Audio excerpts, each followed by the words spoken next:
Hey, what's up? First off, this update is one of those quality of life patches that's less about adding new features and more about squashing bugs and making the game more solid overall.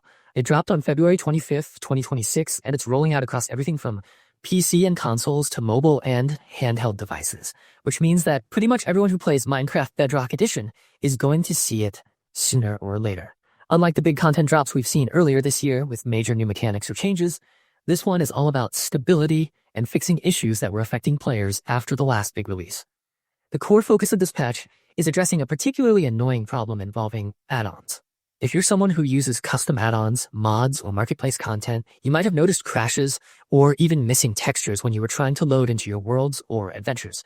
That's exactly what the developers targeted with this hotfix. They fixed an issue where certain add-ons could cause the game to crash or make textures disappear, which was especially frustrating for creators and players who rely on those mods to enhance their experience. This was a mistake that could really interrupt your flow, especially if you were in the middle of building or exploring. So this fix alone is a big deal for the community that loves custom content.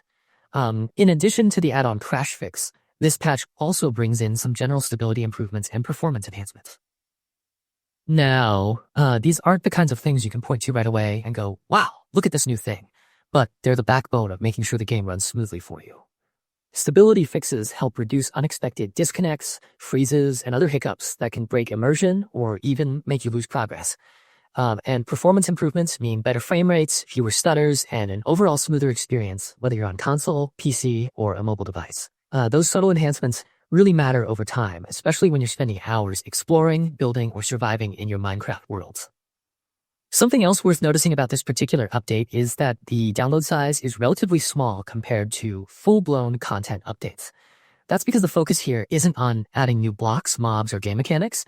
It's about refining what's already there and making sure the foundation is solid. Players on PlayStation, Xbox, Switch, Windows, Android, iOS, everyone gets this smaller patch to iron out these kinks. It's one of those background improvements that might not feel massive in isolation, but cumulatively makes your time in Minecraft far more enjoyable. It's also interesting to think about this update in the context of the larger launch of version 26.0 earlier in the year, which brought a bunch of experimental features and quality of life additions. Sometimes when big updates roll out, a few issues can slip through or interact weirdly with certain setups, especially custom ones. That's where a patch like this comes in. It's the development team responding to community feedback and addressing real issues that players are running into. Fixing add-on compatibility is especially helpful for content creators and players who lean heavily into custom Minecraft experiences. Because, let's be honest, add-ons are a huge part of why people stick with the game and keep sharing worlds and adventures online. Now, that doesn't mean this patch adds new toys or makes big gameplay changes. If you were hoping for new areas to explore, new mobs to fight, or new blocks to play around with, this isn't that kind of update. It's more like a tune-up for your engine. Stuff you might not think about until it's not running right. And if you're someone who jumped right into the 26.0 content and then ran into unexpected issues, this patch is specifically here to smooth those rough spots out.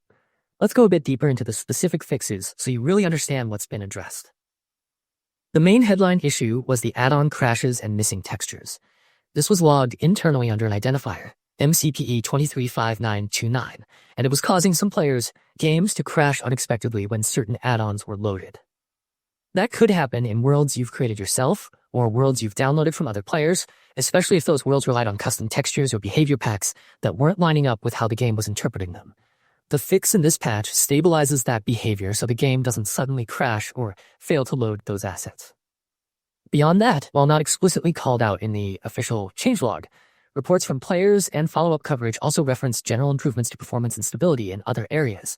These kinds of improvements tend to make the game feel more responsive and less prone to hiccups when loading chunks, switching dimensions, or dealing with complex world data. Again, not headline-grabbing stuff, but the kind of improvements that pay dividends every time you play. All of this serves as a reminder that Minecraft is constantly evolving behind the scenes, not just through big updates that add new content, but also through consistent work to make sure the game remains strong, stable, and fun to play, no matter how you choose to approach it. Minor updates like this may seem small on the surface, but they help maintain the quality and reliability that the community depends on. So there you have it. This patch may not be the biggest you've ever seen, but it's one that's aimed right at improving your experience.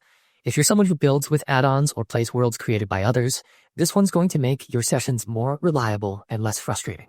And even if you're a more casual player, the underlying stability and performance improvements are going to benefit you as well, without you even realizing it most of the time. Let me know if you want to go over any part of this patch in detail, or if there's another Minecraft update you want me to break down next.